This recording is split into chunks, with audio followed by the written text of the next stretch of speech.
මැග්ලේන් තුමිය කියලා කියන්නේ ලෝක ඉතිහාසයේ ඊටාම ආන්දෝලනාත්මක පුවත් මවන කාන්තාවක් කියලා අපි කිව්වොත් නිවැරදි.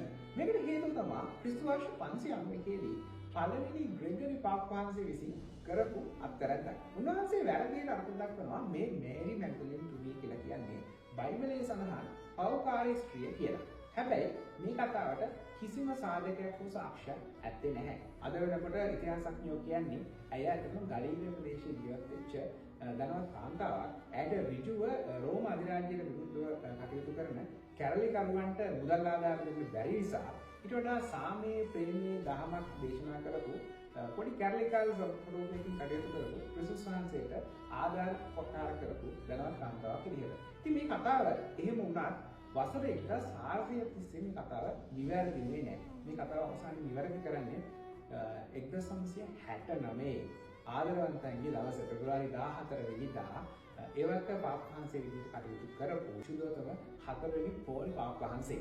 මේ කතාව නැවත වතාවක් මේ මෑතක අප අතරින් යොවුණු සුදෝතම මහා ෆ්‍රැන්සිස් පාප් වහන්සේ විසින් නැවත වතාවක් තහවුරු කරනවා.